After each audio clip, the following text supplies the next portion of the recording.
श्रीमन्महागणाधिपतये नमः। श्रीमहासरस्वत्यै नमः। अखण्डमण्डलाकारं व्याप्तं येन चराचरं तत्पदं दर्शितं येन तस्मै श्रीगुरुवे नमः। नमः पार्वतीपतये। हर हर महादेव हर। श्री काशी खंड चतुस्त्रिंशोऽध्यायः अर्थात श्री काशी खंड का 34वां अध्याय, जिसमें ज्ञानवापी की प्रशंसा ऐसा वर्णन है। 34वें अध्याय में मणिकर्ण्यादि बखानी परम प्रशंसित तीर्थतः ज्ञानवापिका जानी, ज्ञानवापिका जानी।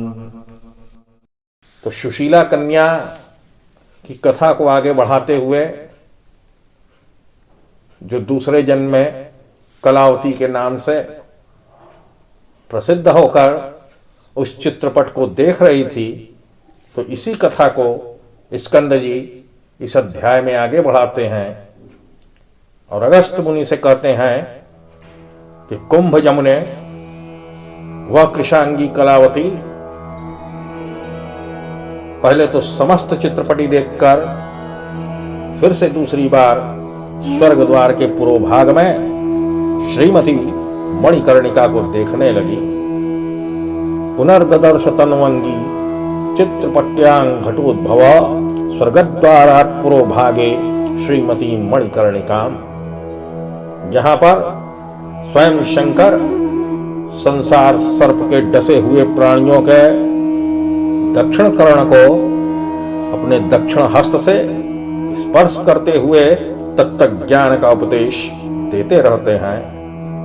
जो गति कपिल योग या सांख्य योग अथवा व्रत अनुष्ठानों से भी नहीं मिलती, यह मोक्ष भूमि उसे भी दे ही देती है। विष्णु भवन वैकुंठ लोक में विष्णु के भक्तगण भी मुक्ति के लिए निरंतर इसी श्रीमती मणिकर्णिका को जपा करते हैं। वैकुंठे विष्णु भवने विष्णु भक्ति परायणाः जपेयुः सततं मुक्त्यै श्रीमती मणिकर्णिका। जपा करते हैं द्विजोत्तम गण यावत जीवन अग्निहोत्र का हवन करके एवं वेदों को पढ़कर विधिवत ब्रह्म यज्ञ में तत्पर होकर अंत में भूमि पर मुक्ति प्राप्त करने के लिए जिसका आश्रय करते हैं, यह वही श्रीमती मणिकर्णिका है। नृपालगण दक्षिणा दान से परिपूर्ण यज्ञों को करके धन्य होकर इसी मणिकर्णिका पर अंतिम श्रेय प्राप्ति के लिए शरणागत हो जाते हैं। सदा पातिव्रत धर्म परायण स्त्रियां भी मोक्ष की आशा से पति के साथ सती होकर इसी मणिकर्णिका का आश्रय लेती हैं। वह कन्या इस चित्रपट को देखकर यही सोच रही थी कि न्यायपूर्वक संपत्ति को उपार्जित करने वाले वैश्य लोग भी सतपात्र साधुओं को धन का दान करके अंत में इसी मणिकर्णिका का सेवन करते हैं। सत्पथावलंबी सज्जन शूद्रगण भी स्त्री पुत्र आदि को छोड़कर निर्वाण प्राप्ति के निमित्त मणिकर्णिका का ही भजन करते हैं। यावत जीवन ब्रह्मचर्य व्रत करने वाले जितेंद्रिय लोग भी निश्रेयस लाभ के लिए मणिकर्णिका का ही आश्रय ग्रहण करते हैं। पंचयज्ञ में तत्पर गृहस्थाश्रमी भी अतिथियों को यथेष्ट संतुष्ट करके इसी मणिकर्णिका को कभी नहीं त्यागते। वानप्रस्थ आश्रम वाले लोग भी मोक्ष का साधन जानकर इंद्रिय समूह को रोककर इसी मणिकर्णिका की उपासना करते रहते हैं। एक दंडधारी मुमुक्षुगण भी अनेक प्रकार के शास्त्रों से मुक्ति को दूसरे उपायों से असाध्य विचार कर इसी मणिकर्णिका को सेवते रहते हैं। तो दंडी जन भी मन वचन और काय को नित्य दंडित करने पर भी कैवल्य सिद्धार्थ मणिकर्णिका का ही आश्रय ग्रहण करते हैं। अखिल कर्मों के सन्यासी गण भी एक दंडव्रती होकर चंचल मन को संयत कर मोक्ष के प्राप्त्यर्थ मणिकर्णिका को ही भसते रहते हैं। शिखाधारी, मुंडी, जटी, कौपीनी अथवा दिगंबर चाहे जो हो, मोक्षाभिलाषी होकर मुक्तिदात्री मणिकर्णिका का कौन नहीं सेवन करता है। जो तपस्या करने में अशक्त है, दान देने में असमर्थ है, योगाभ्यास से रहित है, उन सबको यही मुक्ति देती है। तपः कर्तुम न शक्ता ये दानम बादातुमक्षमाः योगाभ्यास विहीना ये तेषामेषा विमुक्तिदा। मुनिवार, मुक्ति के लिए सहस्रशः उपाय वैसे नहीं है जैसी कि यह मणिकर्णिका खेलवाड़ में मुक्ति दे देती है। चाहे निर्जलवर्ती हो अथवा त्रिकाल भोजी हो, दोनों ही को अंत में यह मणिकर्णिका एक समान मुक्तिदान करती रहती है। एक यथोक्त विधि से निष्ठा पूर्वक पाशुपत व्रत का आचरण करे और दूसरा सर्वदा इस मणिकर्णिका को स्मरण करता रहे, तो इन दोनों ही के शरीरपात होने पर यहाँ एक सी गति दिखलाई पड़ती है। अतएव शीघ्रता से सबको छोड़कर इस मणिकर्णिका का सेवन करना उचित है।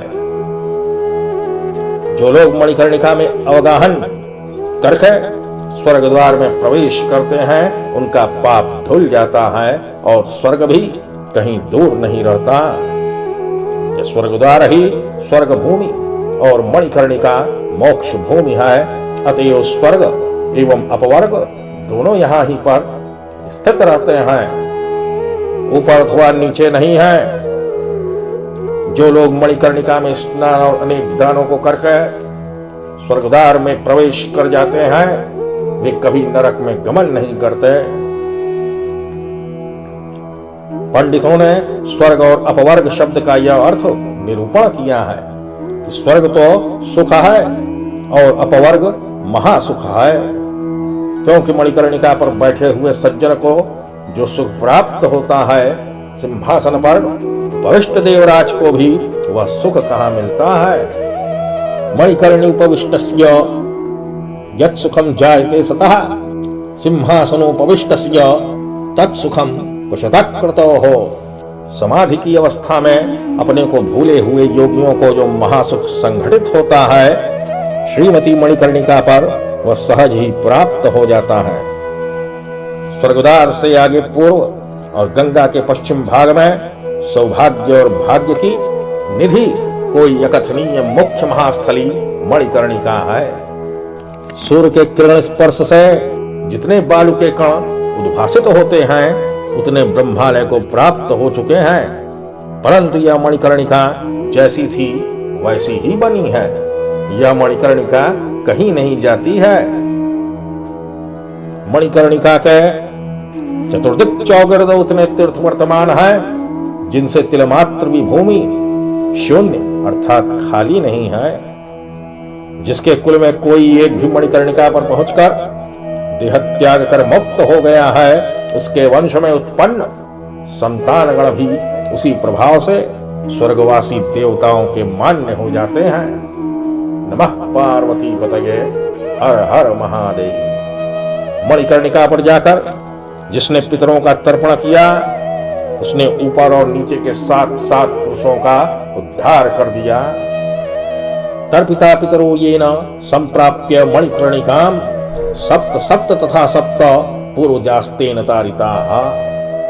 गंगा के मध्य भाग से लेकर स्वर्ग द्वार पर्यंत पूर्व से पश्चिम और हरिश्चंद्रेश्वर से लेकर गंगा केशव पर्यंत उत्तर से दक्षिण मणिकर्णिका का परिमाण है।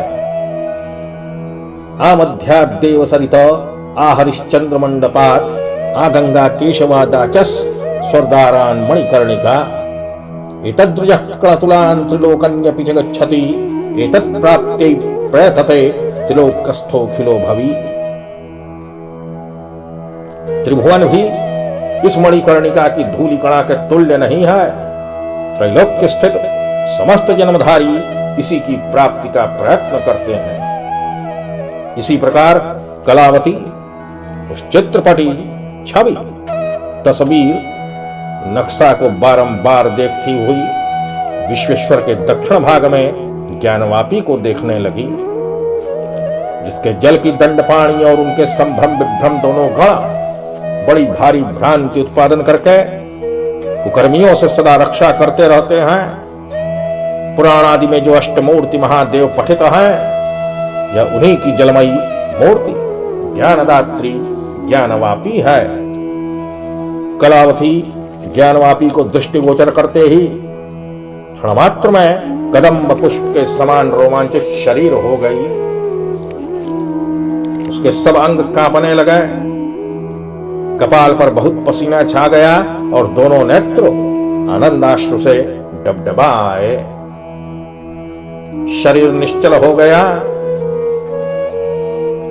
मुख का रंग फिर गया, कंठ रुक जाने से स्वर गदगद हो गया और वह पटी उसके हाथ से नीचे गिर पड़ी। क्षण भर के लिए वह अपने को भी भूल गई कि मैं कौन हूं, कहां हूं, यह भी उसे स्मरण न रहा। सुप्तावस्था में केवल परमात्मा के समान निश्चल भाव में पड़ी रही। अनंतर उसकी परिचारिकाएं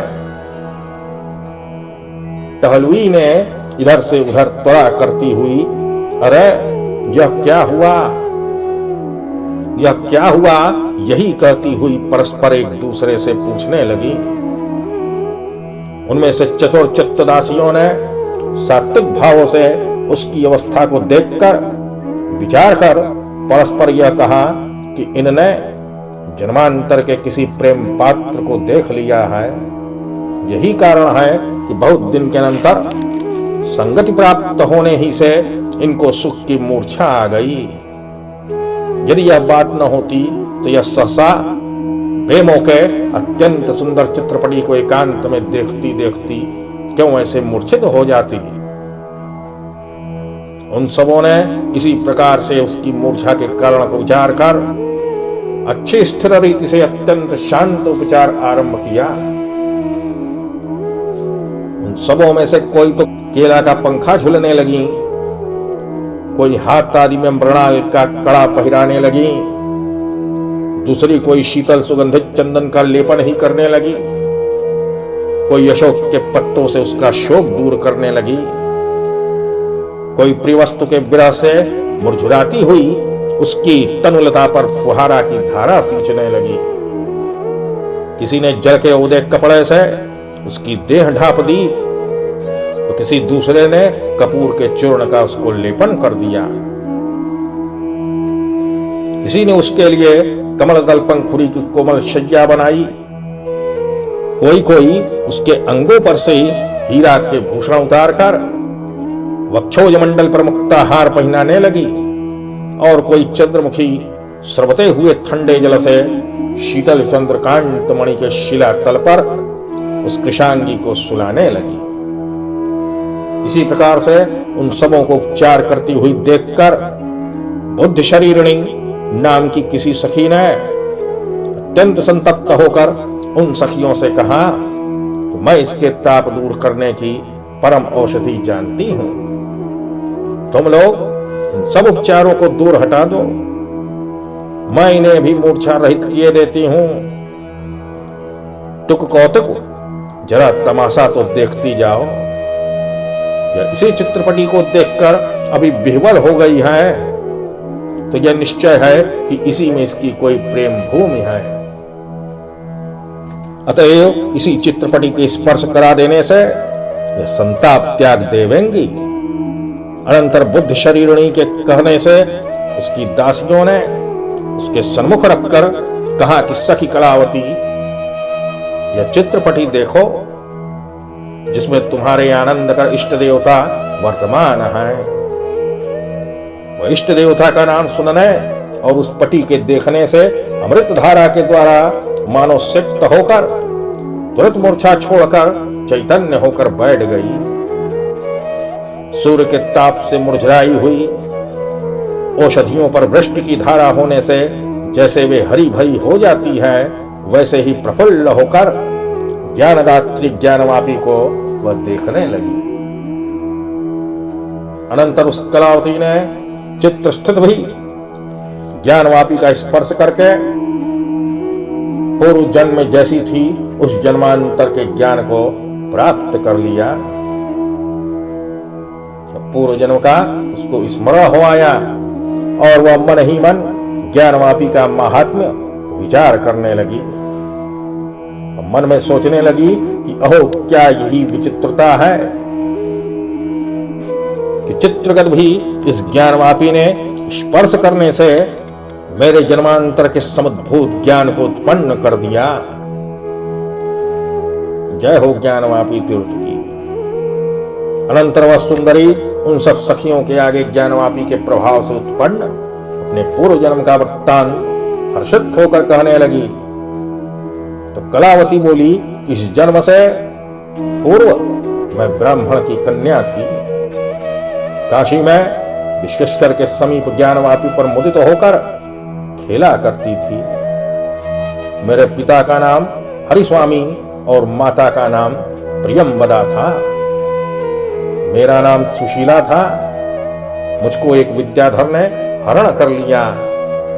अनंतर अर्धरात्र के समय मार्ग ही में मलयाचल के सन्निकट एक राक्षस ने उस वीर को मारा और उसने भी उस राक्षस का वध किया। वह राक्षस तो शाप से छूटकर दिव्य देहधारी होकर चला गया और वही विद्याधर इस घड़ी ये ही मलय केतु के पुत्र हुए हैं।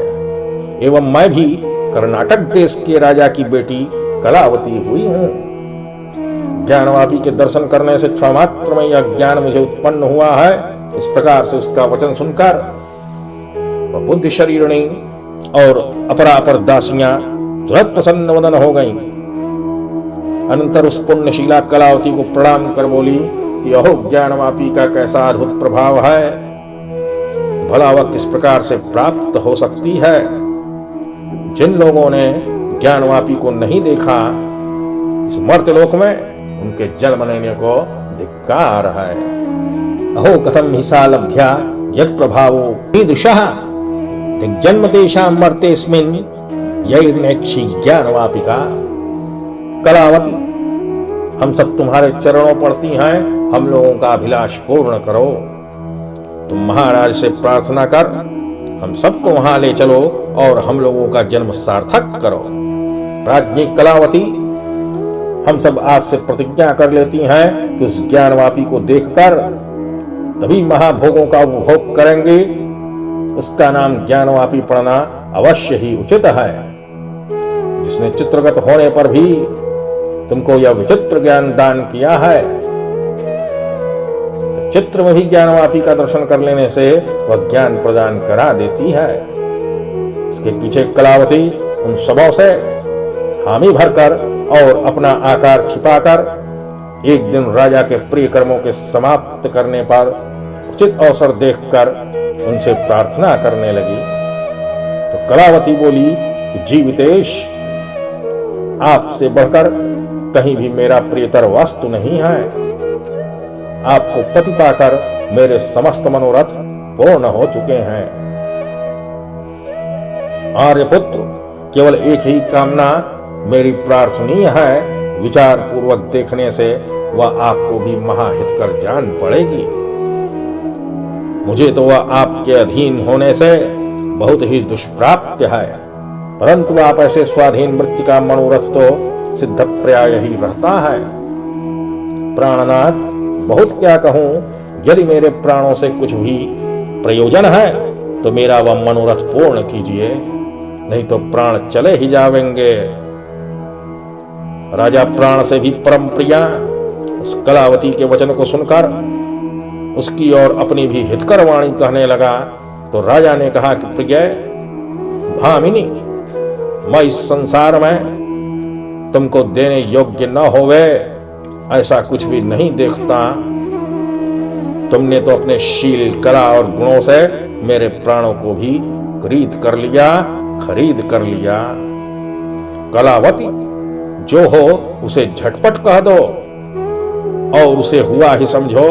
मेरे जान तो तुम्हारी ऐसी पतिव्रताओं को कुछ भी दुर्लभ नहीं है। ऐ प्रिय कलावती, किसके पास किस वस्तु की प्रार्थना करनी है अथवा प्रार्थयिता ही कौन है, क्योंकि मेरा तुम्हारा बर्ताव तो साधारण लोगों के समान नहीं है।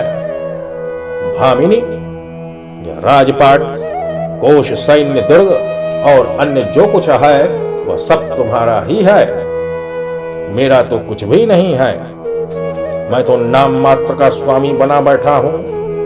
प्राणेश्वरी, वह मेरा प्रभुत्व भी तुमसे भिन्न अन्य सब पर है। ऐ मानिनी, तुम्हारे कहने से मैं राज्य को भी तृणवत् त्याग दे सकता हूं। इस प्रकार से माल्यकेतु राजा के वाक्य को सुनकर कलावती गंभीर स्वर से कहने लगी। तो कलावती ने कहा कि नाथ, विधाता ने पूर्व में नाना भांति के प्रजागण की सृष्टि की, फिर उन सब के हितार्थ ही धर्म, अर्थ, काम और मोक्ष, इन चारों पुरुषार्थों को बनाया। उन पुरुषार्थों से हीन होने पर जल के बुल्ला सा यह जन्म निरर्थक है। अतएव उन चारों में से उभय लोक के कल्याण निमित्त अंततः एक पुरुषार्थ का भी साधना कर लेना उचित है। जहां पर स्त्री पुरुष दोनों में सद्भाव रहता है, वहां पर त्रिवर्ग की वृद्धि ही होती रहती है। ऐसा जो प्राचीन विज्ञ लोग कहते हैं वह यथार्थ ही दिखलाई पड़ता है। आपके भवन में मुझसी सैकड़ों दासियां विद्यमान हैं, परंतु स्वामी का मुझ पर बहुत ही घनिष्ठ प्रेम दृष्ट होता है। आपकी दासी होना भी बड़े सौभाग्य की बात है, फिर अंकशायिनी का कहना ही क्या है। उस पर भी संतान रत्न की संपत्ति और स्वाधीन भर्तृता। सुतराम, मेरे समझ में तो मुझसी सौभाग्यवती दूसरी विरल ही स्त्री होगी। विद्वान, निष्ठा पूर्त कर्म के अर्थ, तपस्या करने के निमित्त निर्विघ्न आयुष्य और अपत्य लाभार्थ ही का स्त्री का संग्रह करते हैं। प्रियतम, विश्वेश्वर के अनुग्रह से यह सभी कुछ आपको प्राप्त हो चुका है। नाथ, यदि आप मेरी अभिलाषा पूर्ण करने के योग्य समझते हैं तो मैं निवेदन करती हूं, आप उसे सुने। वह यही है कि मुझे शीघ्रता से काशीपुरी में भिजवा दीजिए, क्योंकि मेरे प्राण तो पूर्व ही से वहां जा चुके हैं। यहां पर तो केवल शरीर मात्र रह गया है। तो माल्यकेतु राजा ने कलावती के इस स्फुट वचन को सुनकर क्षणमात्र अपने मन में विचार कर उस प्रिया से कहा कि प्रिय कलावती, यदि तुमको अवश्य जाना ही है तो तुमसे विहीन इस चंचल राज्य लक्ष्मी से मुझे कौन प्रयोजन है। यह सातों अंगों के सहित जो राज्य है वह राज्य नहीं कहलाता, प्रियतमा ही निश्चय राज्य लक्ष्मी है। अतएव तुम्हारे बिना यह राज्य मेरे लिए तृण के समान तुच्छ है। प्रिय, मैंने निष्कंटक राज्य प्राप्त किया, निरंतर भोगों का सुख भोग कर इंद्रियों के विषय भी कृतार्थ कर दिए और चारों ओर से धैर्य भी धारण कर लिया। अपत्य भी उत्पन्न हो चुके, अब संसार में मुझे क्या कर्तव्य शेष है। अवश्य ही हम दोनों जन को वाराणसीपुरी में चलना योग्य है। तो माल्यकेतु ने इस प्रकार से पत्नी को समझाकर जाने का निश्चय करके ज्योतिषियों को बुलाया और शुभ मुहूर्त स्थिर किया। अनंतर पुरवासी और आमात्यादि को सम्मानित करके पुत्र के हाथ में राज्य का भार सौंपकर और उन्हीं से कुछ धन एवं रत्नादिक लेकर काशी की यात्रा प्रारंभ कर दी। तो राजा माल्यकेतु विश्वनाथपुरी को देखते ही रोमांचित होकर अपने को संसार सागर के पारंगत सा कृतार्थ बोध करने लगा। उस रानी कलावती ने भी पूर्व जन्म की वासना के योग से समीप ही के दूसरे ग्राम से आगत उनके सदृश आपसे या पुरी के समस्त मार्गों को जान लिया। इसके अनंतर वे दोनों मणिकर्णिका में स्नान, प्रचुर धन का दान, अनेक विध रत्न समूहों से विश्वेश्वर का पूजन करके और रत्न गज अश्व धेनु ब्रज विचित्र वस्त्र अनेक पूजोपकरण स्वर्ण और रूपे के कलश दीवट दर्पण चामर ध्वज दंड पताका विचित्र चंद्रातप इत्यादि वस्तुओं का वहां पर दान करके प्रदक्षिणा के अनंतर मुक्ति मंडप में जाकर बैठ गए। वहां पर धर्म कथा का श्रवण करके उत्तम धन दान कर सायंकाल की महापूजा फिर से समाप्त करके नृत्य गीत वाद्यादि महोत्सव के द्वारा रात्रि भर जागरण करके पुनः प्रातः काल उठकर शौच कुल्ला आदि क्रियाओं से निवृत्त होकर रानी के बतलाए हुए मार्ग से वह राजा ज्ञानवापी में गया। नरपति ने कलावती के सहित वहां पर प्रसन्न चित्त से स्नान किया, फिर पिंडदान कर श्रद्धा पूर्वक पितरों का तर्पण किया। उसके पश्चात सत्पात्रों को रुपये सुवर्ण रुपया शर्फी वितरण करते हुए दीन अंध कृपण और अनाथ लोगों को बहुमूल्य रत्न जातों से संतुष्ट करके अनंतर स्वयं पारण किया और कलावती ज्ञानवापी की सीढ़ियों को रत्नों से बंधवाकर पति के सहित उस पर बड़ी ही भक्ति करने लगी। फिर वह तपस्विनी कभी एकांत उपवास, कभी 3 दिन 6 दिन सप्ताह पक्ष और 1 मास काल पर्यंत उपवास आदि एवं कृच चांद्रायण प्रभृति व्रतानुष्ठान और पति की सेवा शुश्रूषाओं से निष्पाप होकर जीवन के शेष भाग को क्षणकाल के समान बिताने लगी। तो एक बार प्रातःकाल ज्ञानवापी में स्नान करके ज्यों ही वे दोनों बाहर आकर बैठे, त्यों ही एक जटाधारी ने आकर उनके हाथ में विभूति दे दी और प्रसन्न मुख होकर आशीर्वाद देकर कहा कि तुम दोनों उठो और अभी महाश्रृंगार करो। तुम दोनों को यहां पर क्षणमात्र में तारक उदय मोक्ष की प्राप्ति होवेगी। इस प्रकार से वह जटाधारी जब उन दोनों के आगे यह वचन कह रहा था, इसी समय में सब लोगों के सन्मुख किंकणी गण से निनादित विमान आ पहुंचा। अनंतर भगवान चंद्रमौली ने उस विमान से उतरकर उनके कर्णपुट में स्वयं कुछ उपदेश कर दिया। उसी क्षण अनाख्याय परम ज्योति प्रकट होकर उड़ गई। भगवान भी आकाश मार्ग को दीपित करते हुए निज स्थान को प्रस्थानित हुए। तो स्कंद भगवान बोले कि हे अगस्त मुने, तभी से यह ज्ञानवापी संसार में समस्त प्रधान तीर्थों से श्रेष्ठ और प्रत्यक्ष ज्ञानदात्री मानी जाती है। ज्ञानवापी सर्वज्ञानमयी, सर्वलिंगमयी, ज्ञानकारिणी, शुभमयी साक्षात शिव मूर्ति है।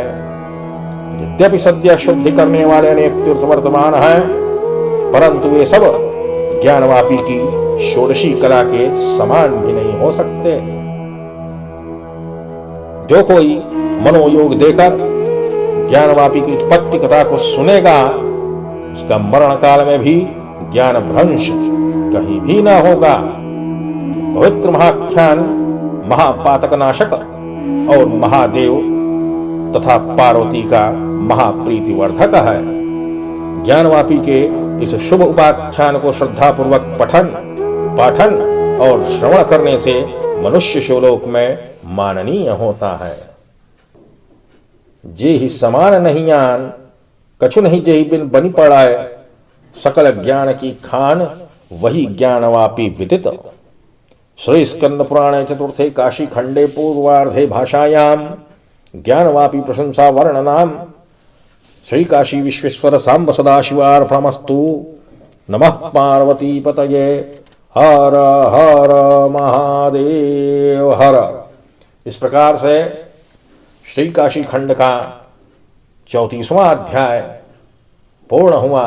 इस 33 एवं 34वें अध्याय के श्रवण से मनुष्य कहीं भी हो, अंत समय में भी ज्ञानवान बना ही रहता है और भगवान विश्वनाथ की कृपा का पात्र हो जाता है।